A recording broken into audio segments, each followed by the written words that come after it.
کئی کتابوں میں ائمہ محدثین نے اس کو ذکر کیا کہ سیدنا خالد ابن ولید رضی اللہ تعالیٰ عنہ مقام حیرہ پر ایک مقام پہ پہنچے تو وہاں کے لوگوں نے آپ کو بتایا کہ یہاں لوگوں سے آپ نے بچ کے رہنا ہے، کہیں یہ لوگ آپ کو زہر نہ دے دیں۔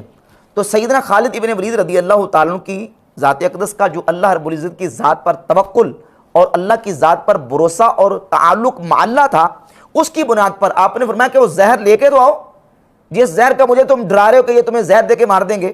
آپ کی بارگاہ میں وہ زہر پیش کیا گیا تو آپ نے اس کو اپنے ہاتھ پہ رکھا، وقال بسم اللہ، اللہ کا نام لیا، فاقتحمہ، اور گونٹ بھرا، فوراً منہ میں ڈالا، 1 منٹ نہیں لگایا، فلم یضرہ باذن اللہ شیئا، اللہ رب العزت کے اذن سے اس زہر نے آپ پر کوئی اثر نہیں کیا۔ یہ المصنف ہے امام ابن ابی شیبہ کی کتاب۔ جی السلام علیکم علی بھائی، نیکسٹ کویسچن ہے علی بھائی، خالد ابن ولید کے زہر پینے والا واقعہ کے بارے میں ایک بریلوی مفتی نے درجنوں کتابوں سے دلیل دی ہے کہ وہ واقعہ حسن ہے، آپ کی اس بارے میں کیا موقف ہے؟ بالکل جی، جعلی واقعہ ہے، اور اس کے اوپر محدثین کی جرح موجود ہے ان روایتوں کے اوپر۔ ہم سب سے پہلے تو یہ پوچھتے ہیں کہ خالد ابن ولید رضی اللہ تعالیٰ عنہ نے جو یہ عمل کیا، کیا یہ قرآن و سنت کے مطابق درست ہے کہ نہیں؟ ہم عقلاً ثابت کریں گے کہ ہم ان محدثین کے ساتھ ہیں جو ان روایتوں کو ضعیف سمجھتے ہیں، کیونکہ اگر آپ ان روایتوں کو صحیح مانیں گے تو پھر حضرت خالد بن ولید کا کیا کریں گے کہ انہوں نے یہ حرکت کیوں کی ہے؟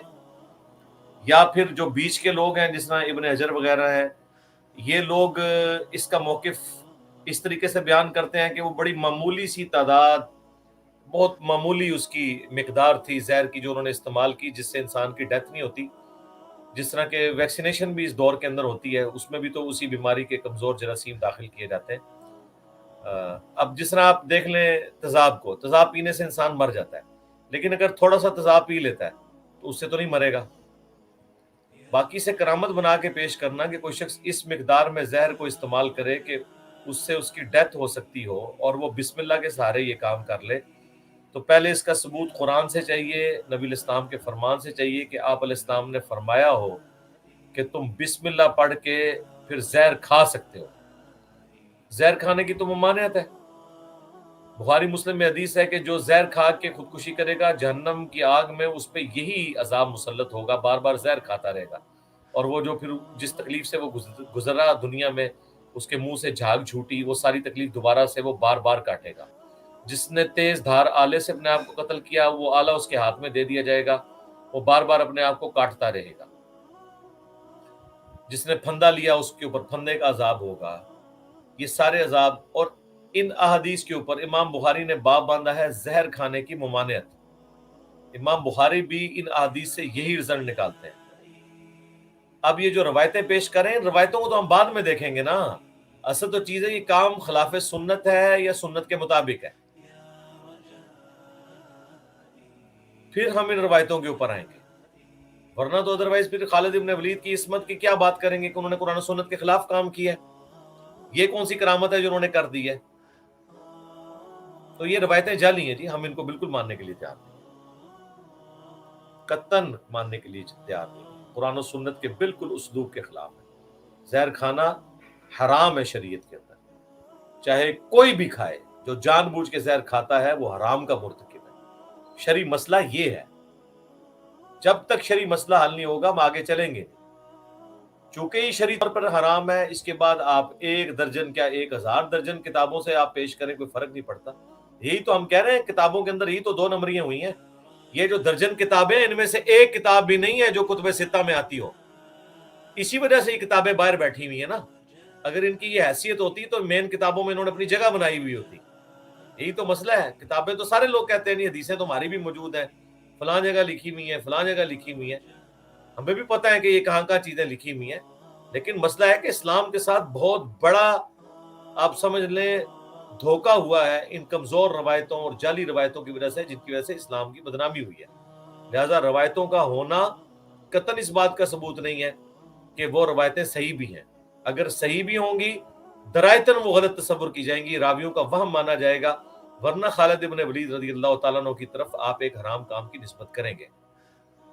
بات یہ ہے, اصولی مقدمہ یہ ہے, جب تک اصول حل نہیں ہوتا اس وقت تک آگے نہیں چلیں گے. مجھے پتا یہ جو مفتی اس قسم کے دھوکے کر رہے ہوتے ہیں. اگلے دن میں نے ایک بات کی, اس پہ بھی کوئی ایک مفتی تھا, اس نے کوئی کلپ بنا دیا, جی قادیانی جو ہیں وہ تو اہل حدیث ہیں.